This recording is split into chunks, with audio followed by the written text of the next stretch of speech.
नमस्ते दोस्तों, आप सभी का स्वागत है मेरे YouTube चैनल कुनी मोरल स्टोरी में।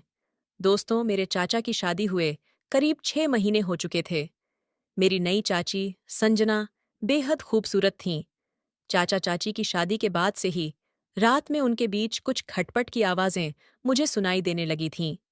हर रात उनके कमरे से बहस की आवाज़ें आतीं और मैं समझ नहीं पाता था कि यह सब क्यों हो रहा है। एक दिन जब चाचा घर पर नहीं थे, तो मैंने मौका पाकर संजना चाची से उनकी बहस का कारण पूछा। वह थोड़ा असहज नजर आईं। फिर मेरे हाथ को पकड़कर कहा, तुम्हारे चाचा मुझे वो खुशियां नहीं दे पाते जिनकी मुझे उम्मीद थी। यही हमारे झगड़े की असली वजह है। इतना कहने के बाद उन्होंने मुझे कुछ अजीब नजरों से देखा, जैसे कुछ और कहना चाह रही हों। फिर अचानक उन्होंने मेरे कंधे पर हाथ रखा और उनकी आंखों में एक अजीब सी चमक दिखाई दी। मैं हक्का बक्का रह गया। हालांकि उनके लिए वह बीते दिनों की बात हो चुकी थी, पर मेरे लिए संजना चाची अब भी नई ही थीं। शादी के 6 महीने बाद मैं पहली बार गांव आया था। मेरे पिताजी की नौकरी शहर में होने के कारण हमारा परिवार वहीं रहता था और अभी-अभी मैंने अपनी प्रतियोगी परीक्षाएं खत्म की थीं, इसलिए मैं कुछ दिनों के लिए गांव जाने का मन बना चुका था। गांव के घर में मेरे छोटे चाचा और दादाजी रहते थे। अब चाची के आ जाने से उनका ख्याल रखने वाला कोई था। शादी के तुरंत बाद हम पिताजी की नौकरी की वजह से ज्यादा रुक नहीं पाए थे, लेकिन इस बार मैं कुछ दिन रुकने वाला था। गांव पहुंचते ही मैंने घर के अंदर जाकर अपना बैग रखा। तभी संजना चाची मेरे सामने पानी का गिलास लेकर आईं। वह कुछ कहे बिना पानी देकर जल्दी से चली गईं। मैंने ध्यान दिया कि वह हर समय पल्लू ओढ़कर रहती थीं। उनकी नज़ाकत और सौंदर्य ने मुझे एक अलग ही एहसास दिया, लेकिन मैं उनके साथ ज्यादा समय नहीं बिता पाया था। अगले दिन मैं गांव के अपने दोस्तों के साथ तालाब पर तैरने चला गया। शहर में इन सब चीजों का अनुभव नहीं होता था और इस गांव का सुकून कुछ और ही था। दोस्तों, गांव आने के बाद से हर दिन कुछ नया अनुभव हो रहा था। 2-3 दिन तक निखिल के साथ तालाब में तैरने और उसके फार्म हाउस पर प्राकृतिक सौंदर्य का आनंद उठाते हुए समय बीत गया। निखिल के साथ मस्ती करने में 4 दिन कैसे निकल गए, पता ही नहीं चला। लेकिन चौथे दिन मेरी मस्ती वहीं थम गई, जब निखिल ने बताया कि उसे अपनी बहन के घर जाना है। जाते समय उसने फार्म हाउस की चाबी मुझे दे दी। हालांकि निखिल के न होने से मुझे फार्म हाउस जाने में कोई दिलचस्पी नहीं रही, क्योंकि वहां अकेले जाकर मैं क्या करता। इसलिए मैंने घर पर ही रुकने का फैसला किया। उस दिन सुबह के 10 बजे रहे थे और मैं अभी तक नहाया नहीं था। मेरे चेहरे की उदासी देखकर दादाजी ने मुझसे इसका कारण पूछा। मैंने उन्हें बताया कि निखिल कुछ दिनों के लिए चला गया है और घर पर बैठकर मुझे बोरियत हो रही है। दादाजी ने मेरी बात सुनकर मुस्कुराते हुए कहा, बस इतनी सी बात? चिंता मत करो। आज तुम्हें नहाने में आलस आ रहा है, तो आज तुम्हारी चाची तुम्हें नहला देगी। दादाजी की बात सुनकर चाची के चेहरे पर हल्की सी शर्म और झिझक झलकने लगी।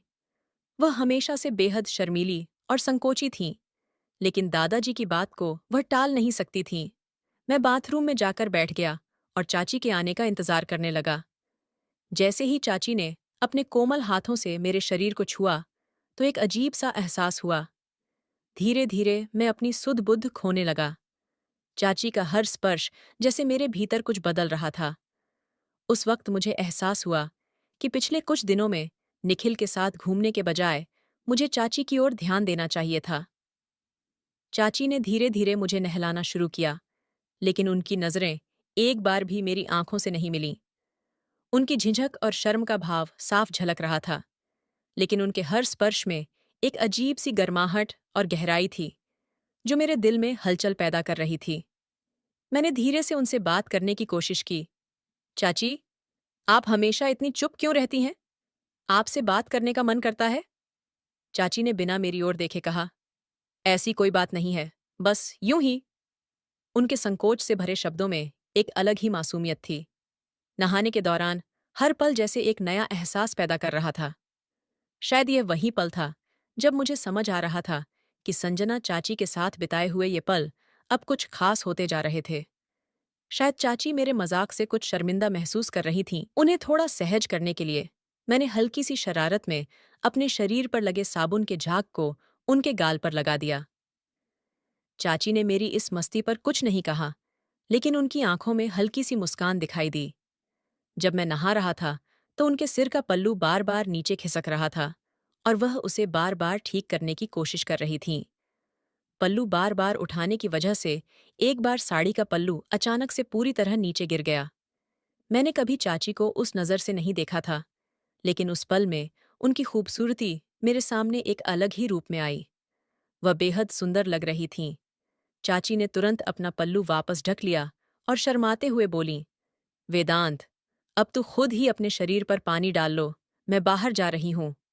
ऐसा कहकर वहां से बाहर चली गईं। मैंने पानी डालकर अपने शरीर को साफ किया और तौलिया लपेटकर बाहर आ गया। बाहर आकर देखा कि दादाजी कहीं दिखाई नहीं दे रहे थे। बाथरूम से निकलते ही मैं सीधा चाची के कमरे में चला गया। चाची साड़ी बदल रही थीं और जैसे ही मैंने कमरे में कदम रखा, उन्होंने जल्दी से अपने कपड़े बदल लिए थे। मुझे देखते ही वह थोड़ी चौंक गईं और बोलीं, वेदांत, तूने अभी तक पूरे कपड़े क्यों नहीं पहने? मैंने शरारत में कहा, चाची, मुझे आप नहलाई हैं, तो मेरा बाल भी सुखाइए। तुम्हारे मुलायम हाथों का स्पर्श बहुत अच्छा लगता है। अब मैं रोज तुमसे नहाऊंगा। मेरी बात सुनकर चाची ने हल्की सी नाराजगी जताते हुए कहा, नहीं, ऐसा नहीं चलेगा। लेकिन उनकी आंखों में एक नटखट सी मुस्कान झलक रही थी। मैंने उन्हें शांत करते हुए कहा, मैं तो मजाक कर रहा था। अपनी प्यारी चाची के साथ थोड़ा मस्ती करने का हक तो है ना मुझे? चाची मेरी इस बात पर हंसने लगीं। ये पहली बार था जब मैंने उन्हें इस तरह हंसते हुए देखा था। जैसे ही मैं अपने बाल सुखाने लगा, तो चाची अपने कमरे से बाहर जाने लगीं। तभी मैंने उनका हाथ हल्के से पकड़कर पूछा, तुम हमेशा इतनी थकी हुई क्यों दिखती हो? सब कुछ ठीक तो है ना? मेरी इस बात पर चाची ने कुछ नहीं कहा, बस हल्की सी मुस्कान के साथ वहां से चली गईं। उस रात जब मैं अपने कमरे में आराम कर रहा था, तो मुझे चाचा और चाची के कमरे से कुछ अजीब सी आवाजें सुनाई देने लगीं। चाचा का कमरा मेरे कमरे के ठीक बगल में था और वहां से उनके आपसी संवाद की धुंधली आवाजें आ रही थीं। यह ऐसा था मानो दोनों के बीच कोई गहरी बात चल रही हो, जिसे सुनकर मेरे मन में हलचल होने लगी। दोस्तों, उस रात दादाजी छत पर सोए हुए थे, इसलिए शायद उन्हें चाचा चाची के बीच हो रही बातें सुनाई नहीं दी होंगी, लेकिन मुझे साफ सुनाई दे रही थीं। मैं अनमने ढंग से अपने कमरे से बाहर निकला और धीरे से चाचा के कमरे की ओर झांका। कमरे में हो रही बातचीत से मुझे समझ में आ गया कि चाचा इस बात से नाराज थे कि चाची बिना उन्हें समय दिए सो गई थीं। मुझे यह सब सुनना ठीक नहीं लग रहा था, क्योंकि यह उनकी निजी बातें थीं। मैं वापस अपने कमरे में लौट आया, लेकिन उस रात की बातें मेरे मन में घूमती